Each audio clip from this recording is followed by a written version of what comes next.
Good morning, everyone. We're going to get started here in a few minutes. Just give everyone another 30 seconds or so to kind of log in. It's exactly 9 o'clock. We'll get going here shortly.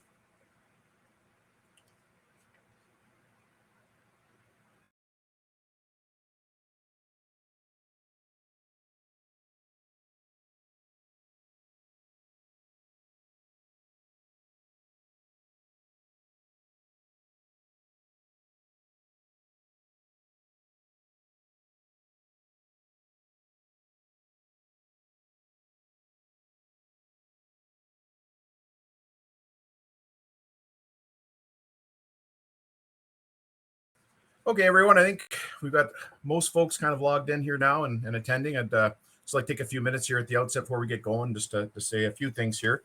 So first off, welcome everyone to the CIF's Rocky Mountain Sections Fall Technical Sessions here on climate change and forest management. Basically, what are the impacts and what are we doing about it as a topic?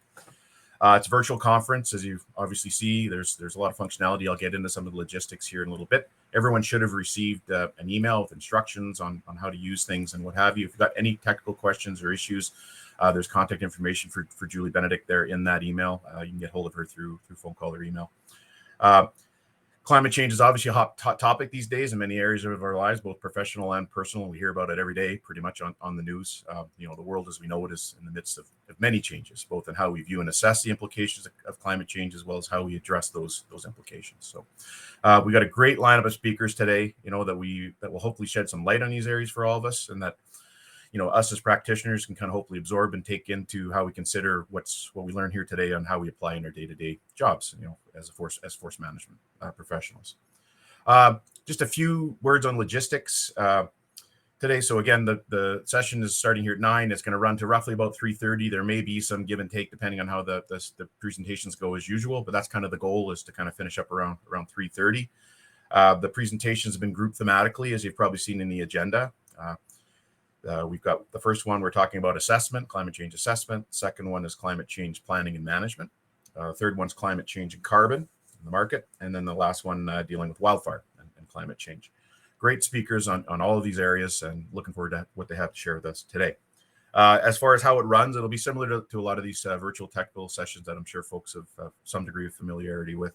Each session will begin with me giving a bit of an introduction on who's going to be speaking. Each of the speakers will then go through their presentations, and there'll be a period of time at the end for questions and answers.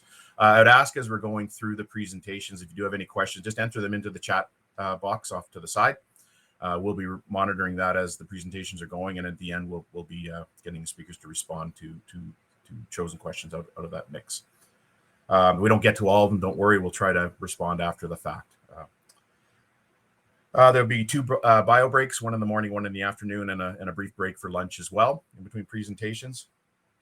And that's basically how it's going to run. If there's, again, any technical questions or issues, there's some contact information in that email. You can put it in the chat field. If we see it and you're having trouble, we'll try to address it that way if we have to. And last but not least, I'd like to thank everyone, particularly the speakers that have taken time out of their lives to share their presentations here with us today. Again, no one's getting paid for this, so we thank them for their time and their input, and for helping me pull this together. I particularly want to thank my fellow council members who sit on the council with me, with a particular emphasis on Julie Benedict, who's racing around. You'll see her popping in and out throughout the day here. She sits on our council dealing with all of our communications and these helps me with the conference events. She's our local REMO guru, and she'll help deal with all the technical issues, if any. Hopefully none show up here today. And lastly, not the least, I'd like to thank everyone here today who's registered as attendees and are actually taking part in this technical session. So your support's greatly appreciated and needed. I mean, CIF is always looking for support and having our members kind of participate and attend these sessions. So again, I just want to thank you all and hope you enjoy today's session. So our first lineup of speakers is dealing with climate change assessment. The first speaker will be Mark Johnston. So he's a retired research scientist with Saskatchewan Research Council, and he'll be dealing with integrating climate change adaptation into forest management in the Canadian forest sector. And then we've got a co-presentation going on after him with Sherry Andrews-Key and Paul LeBlanc. They'll be dealing with climate vulnerability and so Sherry, I should say, is the Climate Vulnerability and Adaptation Program Director at the Faculty of Forestry at the UBC. She'll be speaking to assessing climate change vulnerability and adaptive planning, and Paul will be tag team with her to speak about industry perspective on climate change, what's been done, and where we're headed. Paul is a planning forester with LP Forest Resources Division out of Swan River, Manitoba. So again, join me in welcoming them, and I will turn it over to Mark Johnston to present here today. Mark, are you ready?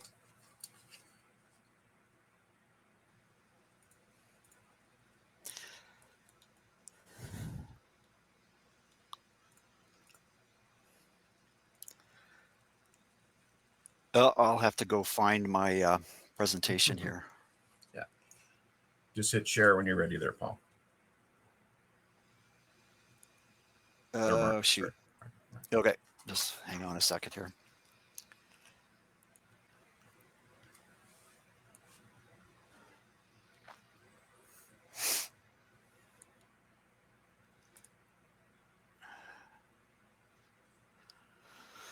Okay, not sure how to find my presentation. How about I pull it up, Mark, and then... How about you do that? Okay, perfect. Just give me a sec here. Well, as we're getting ready here, I did want to start off by saying I think this is the third RMS technical session I participated in. And I have to say, I've always been very impressed by the level of support that the Alberta CIF members show for these sessions. It's really very gratifying to participate in these. So as Hudson says, the first three talks this morning are going to be about climate change vulnerability assessment. I'm going to start that off by giving a little bit of history and an overview of how this vulnerability assessment framework was developed, and also talk a little bit about what elements of Canadian sustainable forest management lend themselves to applying vulnerability assessment, largely in the context of forest management planning, but other aspects of SFM as well. And I'd also like to recognize my co-author on this talk, Jason Edwards, who's a technical officer at the CFS in Edmonton.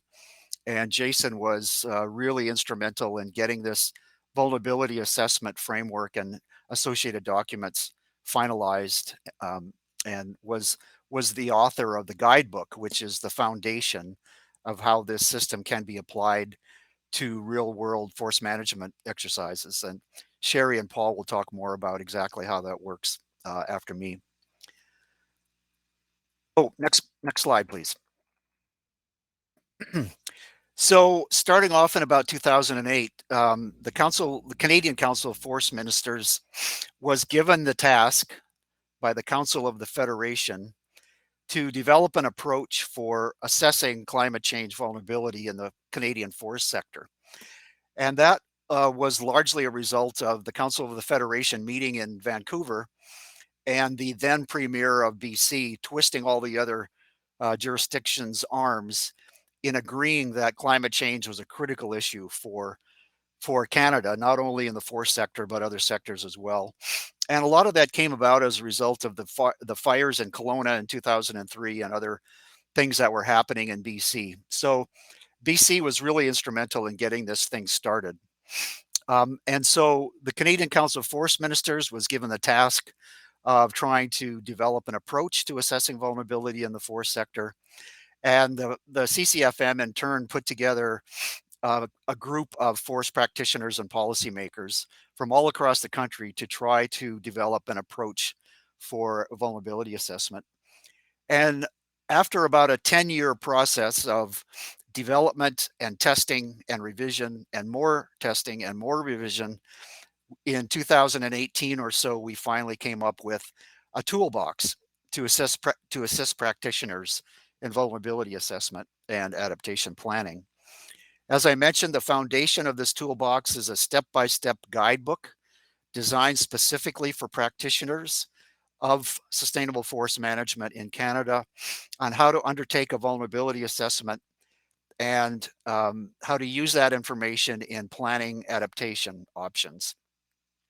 And I want to stress here, and this will come up again later probably, that rather than being a one-size-fits-all cookbook that everybody follows in the same way, what we set out very explicitly to do at the very beginning was to develop a framework or a skeleton that provided general guidance on how to look at vulnerability, but it was designed so that the skeleton would be filled out or fleshed out by local practitioners, because adaptation happens locally.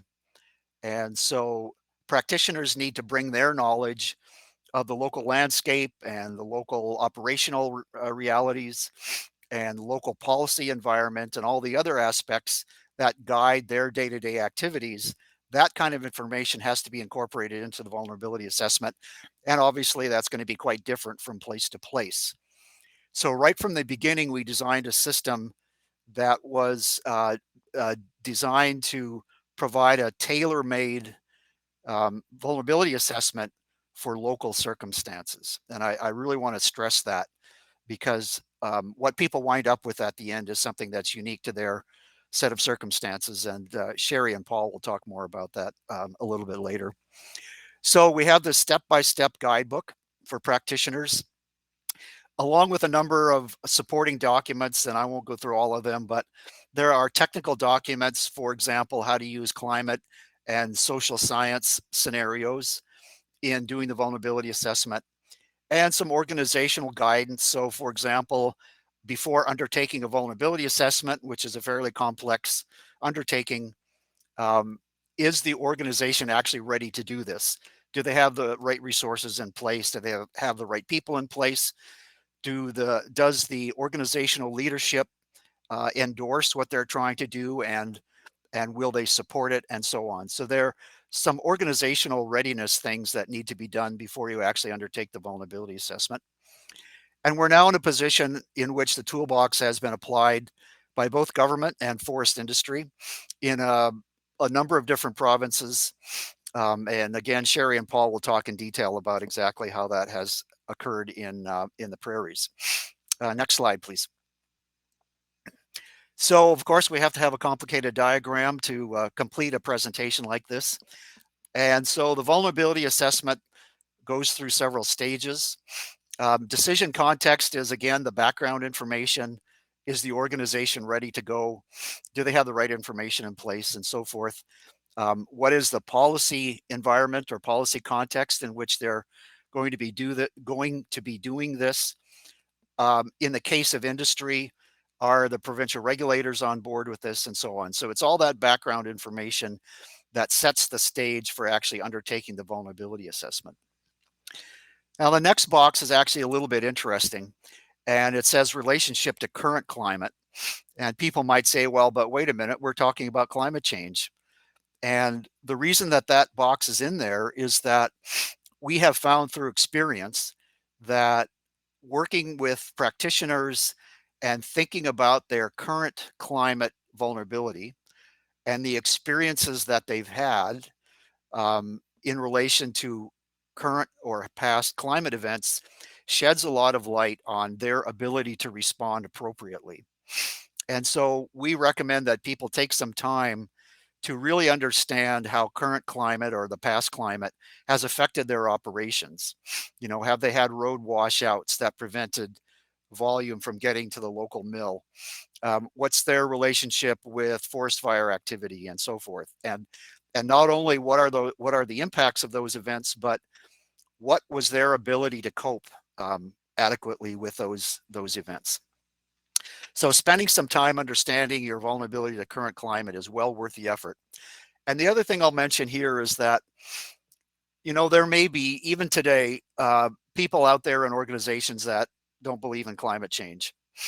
And so even if you don't go any further than this second box, there's a huge amount of value in understanding the relationship between your operations and the current climate. So even if you just stop there, that would still be a big benefit.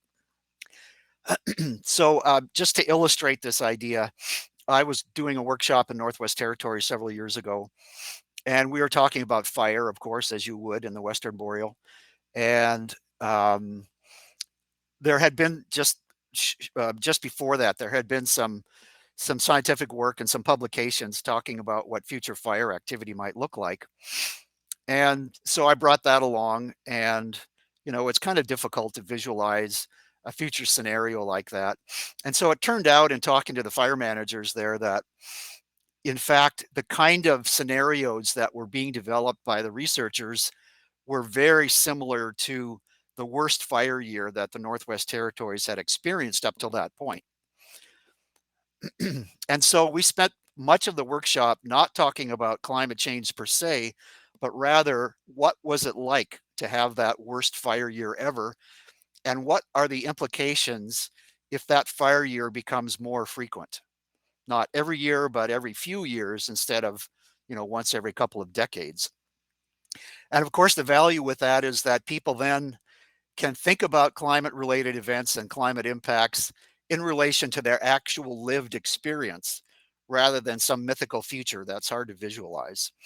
And so again, this idea of looking at relationship to current climate has value because it's based on people's experience. I don't have to imagine what that might be like in the future. So once we have our feet on the ground in terms of the relationship between an organization's activities and climate, then we want to start looking at developing scenarios. And, a lot of people are familiar with the concept of climate scenarios, so that's part of this. But we also need to keep in mind that climate and climate impacts do not occur in a vacuum. And there are lots of other things going on out there, political activities.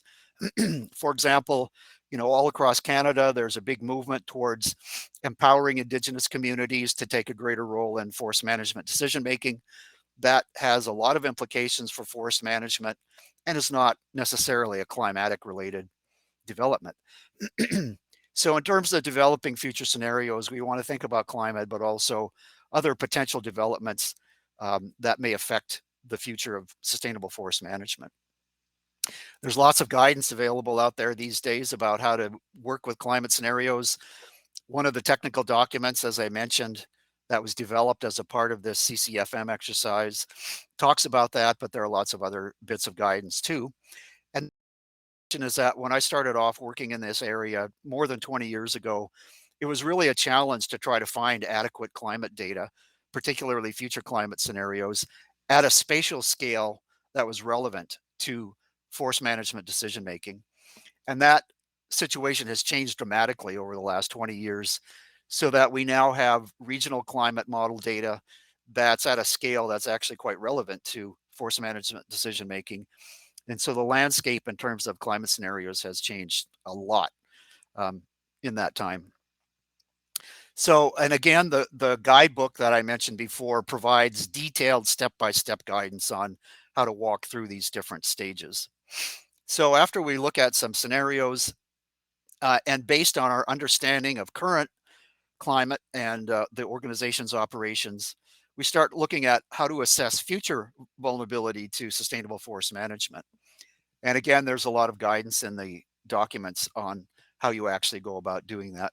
But the basic idea is that if we know something about how the future is going to unfold, we can make some pretty good assessments as to how that how those future impacts may affect our sustainable forest management system's vulnerability to climate change. Once we have a bit of a handle on vulnerability, we want to start thinking about adaptation options. Now, one of the approaches that's provided in the documentation in the CCFM toolbox is that you can base the identification of adaptation options on criteria and indicators. I'm sure you're all familiar with the national CCFM criteria and indicator system, and I'll talk more about that a little bit later. But that's one kind of basis on which to develop adaptation options. So as you walk through the various criteria, maintaining biodiversity and maintaining soil and water productivity and all the things that are in there, you can imagine various adaptations that may be linked to each one of those criteria. But there are other ways to go about it as well. And again, the guidance is in the guidebook. So once we understand what potential adaptation options are available, and as a kind of a desktop exercise, we implement them. So what happens, I'll pick out an example out of thin air, which is actually something that Sherry told me about, which is, let's say that a forest company has a lot of problems with extreme rainfall events and culverts blowing out and road washouts happening. So what happens if a company decides to spend the big bucks and replace all the culverts, or at least some of the culverts, with bridges? So there's an adaptation option that may be sensible under certain circumstances. If we implement that option, is the residual vulnerability acceptable? So in other words, we know that by implementing adaptation, we're not going to get rid of all of the vulnerability, but we hope to reduce a lot of it. So once we've implemented the adaptation options, in kind of the virtual world, is the leftover vulnerability still acceptable? Because we know there's going to be some.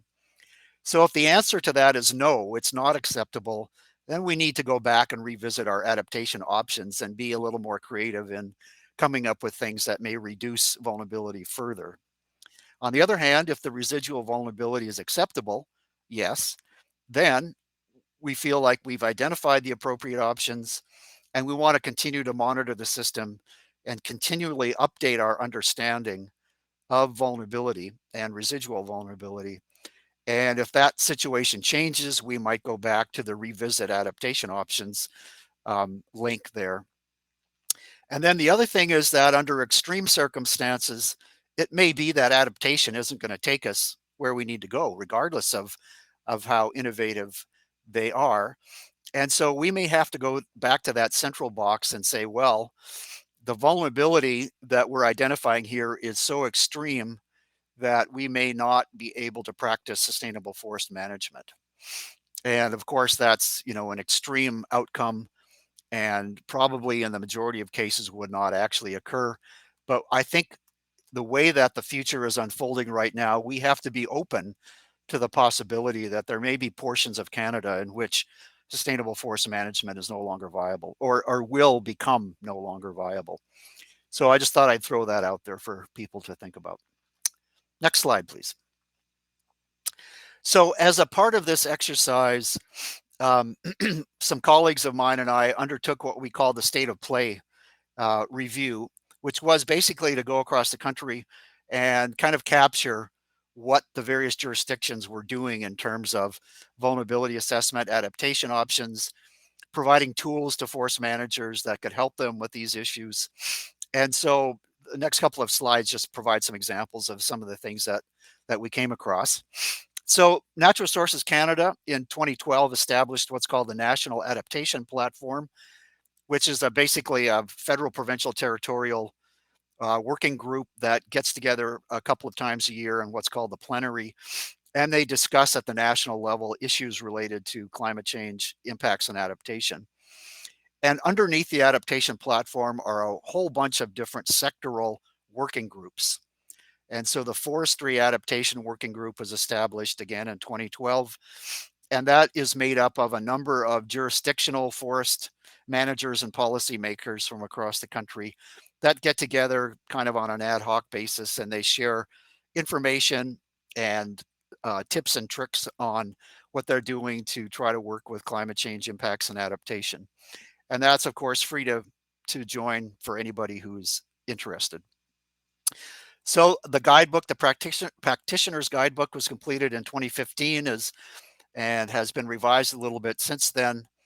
And we have seen now applications of that guidebook in forest companies in Saskatchewan and Manitoba, governments in Manitoba, Northwest Territories, and work that is just ongoing right now in BC. And again, Sherry and Paul will talk more about that in a few minutes.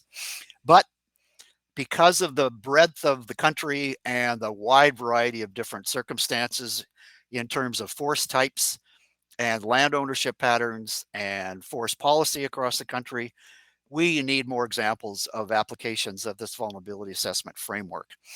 So every chance I get, I try to invite people to take this on, identify a circumstance where a vulnerability assessment would be appropriate, regardless of the scale.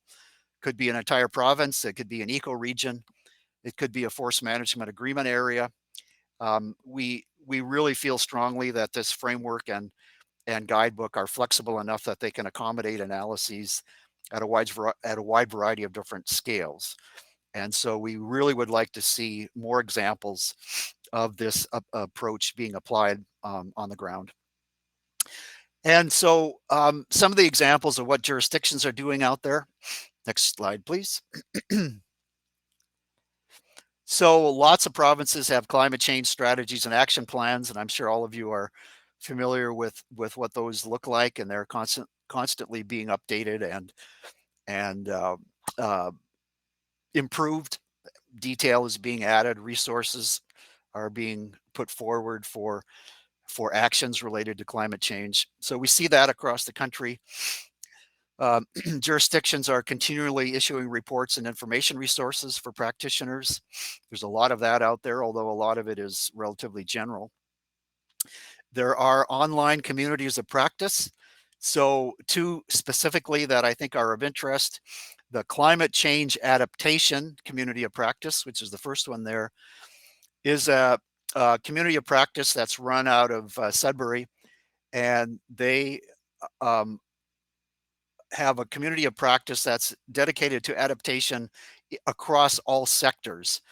So the housing industry, the electricity sector, transportation, you name it, they have people from all of those different sectors involved.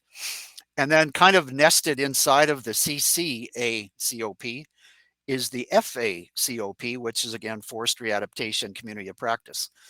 So this is basically just a group of like-minded people that get together online to share tips and tricks. The FACOP has a library of publications, some journal articles, but also lots of government literature and other things like that that are relevant to adaptation in the forest sector. Again, these are free to join, and I'd highly recommend getting involved with those if you're interested in this sort of thing. We're starting to see examples of climate change sensitive policy being implemented out there. So some of you may be familiar with the British Columbia seed transfer regulations, which have been modified to recognize climate change, and they've changed their seed collection regulations to recognize climate-based seed zones rather than simply geographic-based seed zones.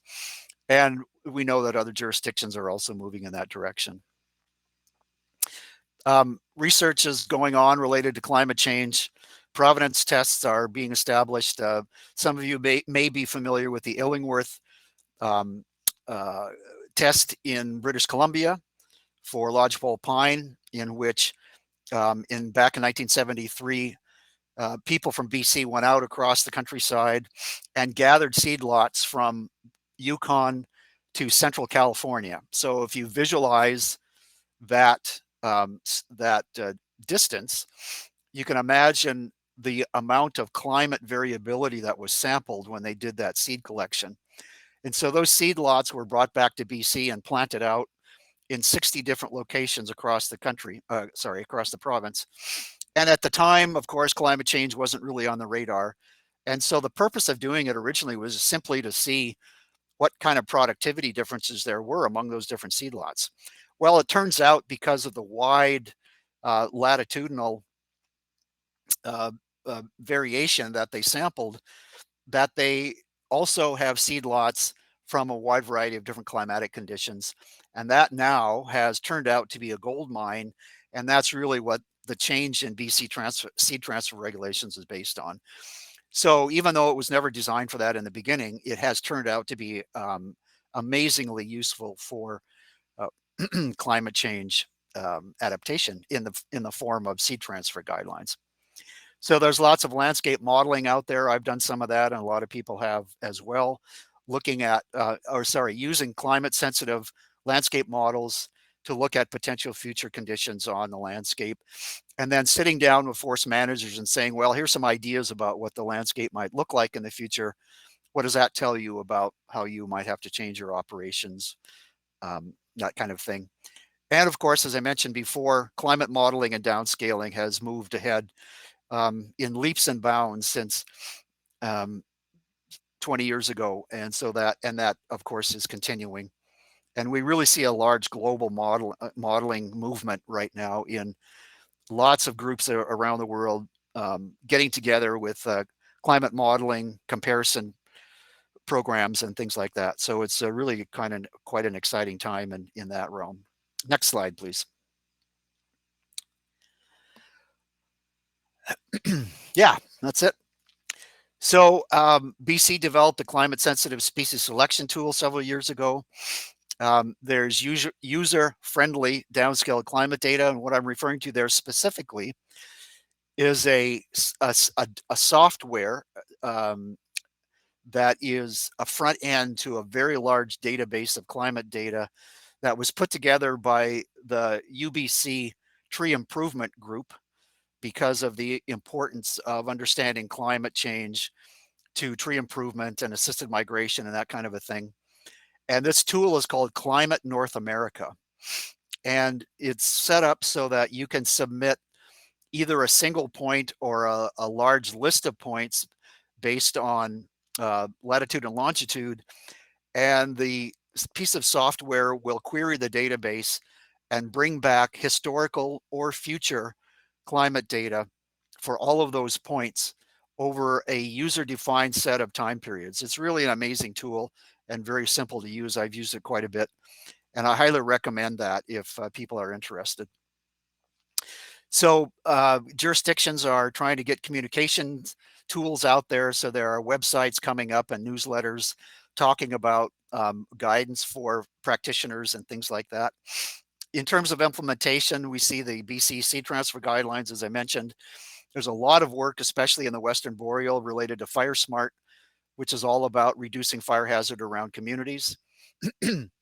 And to me, that's one of the outstanding examples of climate change adaptation in the forest sector. And there are millions and millions of dollars being spent on that. It's a very advanced program. And some of my colleagues here in Saskatchewan are actually leading the Fire Smart work in our province.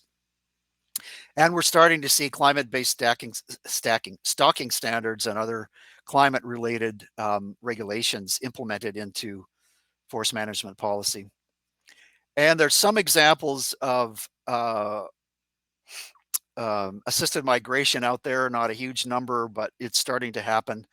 I was a little bit involved with a project in Saskatchewan, for example, in which there were two things happen. One was a provenance test for jack pine using seed from Ontario, Southern Ontario, and Minnesota and Wisconsin and Michigan, I think. And also the idea of mixing those seed lots in with the standard local seed lots and used in operational planting exercises just to see whether mixing seed from other jurisdictions might help with survival over the long term. So, of course, it's going to be a long time before we really know what the answer to that is, but things like that are also starting to happen. And a lot of jurisdictions are holding practitioner workshops. Jurisdictional experts in BC, for example, they do a lot of this, or NGOs like CIF, like the Rocky Mountain Section technical sessions, are good examples of this, have ongoing workshops and webinars for government staff. So there's a lot of activity going on out there. Next slide. But there's a big however, and I wanted to emphasize this because I think this is actually pretty important. Much of the resource material is passive in the sense that managers have to go find it. It's not incorporated into their day-to-day activities. And because of that, what we find is that, you know, forest managers have too few staff and too many other things to do to really spend a lot of time seeking out this information. So how to address that? Well, there's a concept in climate change adaptation called mainstreaming. And what that means is incorporating climate change considerations into day-to-day planning and business decision-making. And so, again, one of the emphases in developing that CCFM framework was to provide an approach that allow forest practitioners to mainstream climate change into their day-to-day activities. So in other words, by doing that, climate change becomes part of business as usual, rather than something separate over to the side in which they have to drop everything else and pay attention to climate change. Because, you know, over years and years of talking to practitioners, that will never happen because they just have too many other things to do. So we need a system for mainstreaming climate change into day-to-day business decision-making. And so it turns out there are some elements of Canadian sustainable forest management that provide these opportunities. Next slide, please. So what are those? Well, many jurisdictions across the country require some kind of forest management planning. And this varies quite a bit from jurisdiction to jurisdiction. But again, through lots of years of experience, we find that forest management planning exercises are the ideal vehicle for incorporating forest management planning incorporating climate change into forest management. And some of the reasons for that, and again, Sherry and Paul are going to talk in more detail about this, but oftentimes during a planning exercise, managers have a few more resources for planning, like more budget and more staff, but not always. They tend to be thinking strategically because the forest management plans are typically relatively longer term, 10 to 20 years. The plans may be done either by government or by industry, and so there's a variety of different opportunities there. And so, as I say, forest management planning has turned out to be, in our experience at least, one of the best vehicles for mainstreaming. And one of the elements of that, this term embedded science was developed by a colleague of ours, Laird Van Dam, who used to work for a forestry consultancy in Thunder Bay. And he and some of his colleagues invented this term embedded science, which was to parallel the embedded reporters that would go out with the army troops in Afghanistan and report, kind of idea. And so what we've seen to be very effective, and my experience really supports this, is that embedding science people into forest management planning teams and close collaboration is a really good way of doing an effective vulnerability assessment. My experience is that, some people from the research community often think that, well, the researchers, they'll bring all this great knowledge to the table and slap a big report down and then leave and say, okay, boys, here's what you need. Go ahead, do what you have to do. And clearly that is not a viable model. And so what we find is that the effective way of going about this is a very intensive collaboration between the practitioners and the researchers, such that, in my experience at least, I learn way more from the practitioners than perhaps they learn from me, because it's such a close collaboration and sharing of information. And as I said before, knowledge about climate change is important to this vulnerability assessment, but just as important is the local knowledge that the practitioners bring about the local landscapes and the local circumstances. And without both of those sets of information, vulnerability assessment is just not going to work. Next, please. For certification, of course, you're all familiar with that.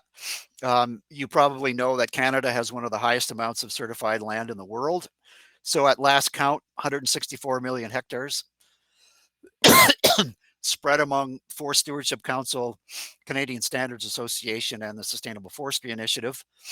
And so a lot of special companies are very interested in certification. In fact, the majority of companies are certified among at least one of those bodies, in some cases more than one.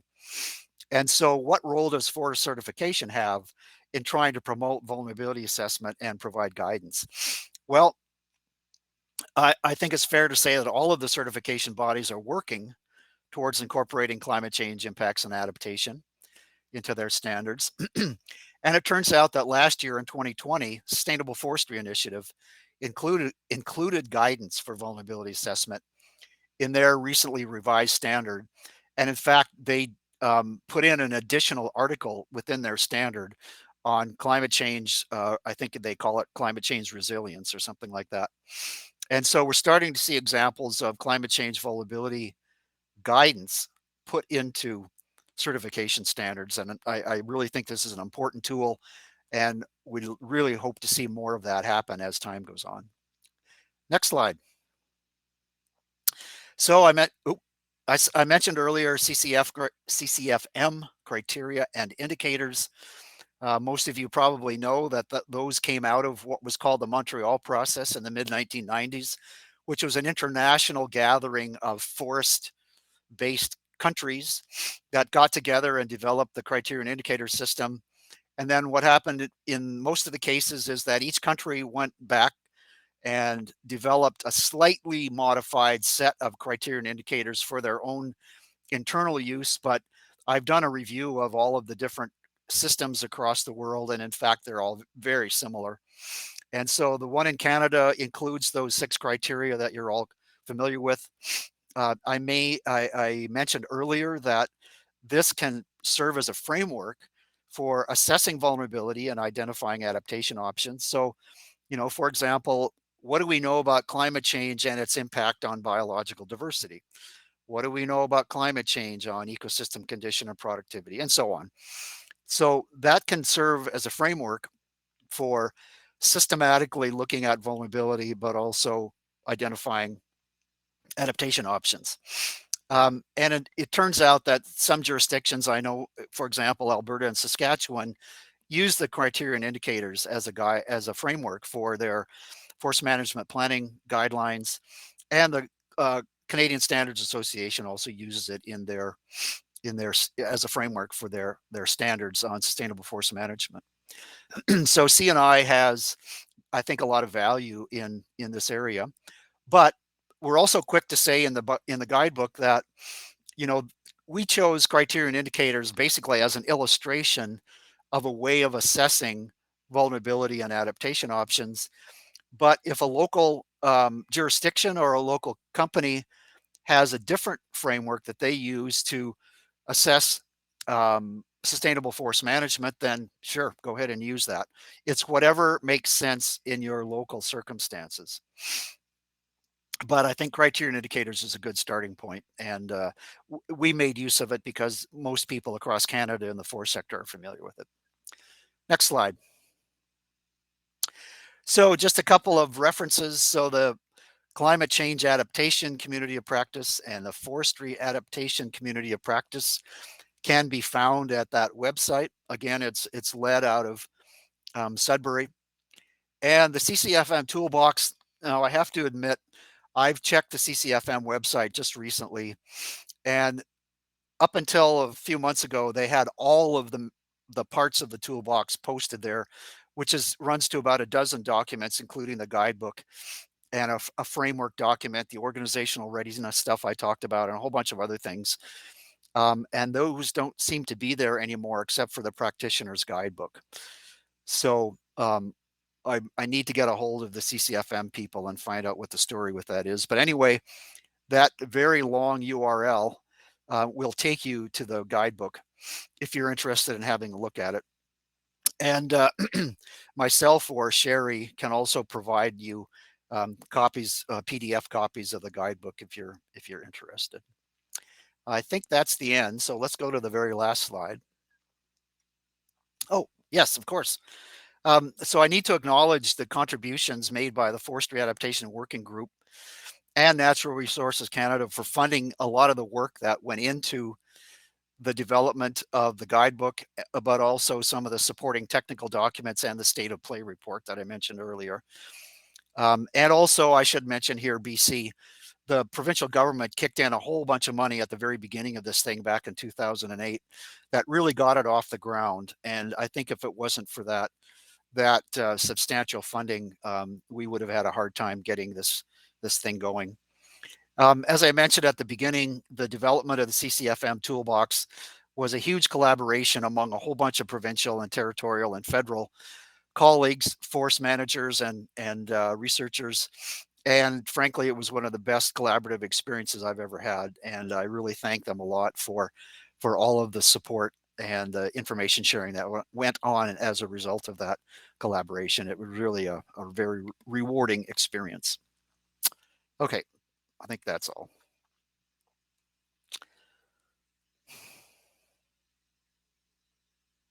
Pretty good for time. Mark, I know there's at least one question in the chat window. I think Marty Alexander has asked. We can maybe just respond to some of these since we got the time to do it now.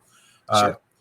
Okay, so the question from Marty Alexander was, wouldn't Fire Smart have been undertaken regardless of climate change? Yes, probably so. But, as everybody knows, I think we expect a lot more fire in the environment in the future. And so what started off as a mechanism to cope with, again, current climate is turning out to be quite a good thing for perhaps reducing hazard around communities in the face of future climate, which is likely to bring more fire. So just like the Illingworth trial from the 1970s, it may have started off as a mechanism to cope with the current, status quo conditions, but it's also going to do a lot of communities a lot of benefit as the future unfolds. That's perfect. Okay. If there's any other questions, feel free to pop them in here, guys. Otherwise, what we'll do is we'll just we'll take a small break here till 10 o'clock then, or a little bit ahead of time. At which point we'll start up the presentation again with Sherry and Paul. Give it a few seconds here if there's no other questions. Doesn't look like it. No. Okay. Well, I'd like to thank Mark for the presentation. It was great. I know I got a lot out of it.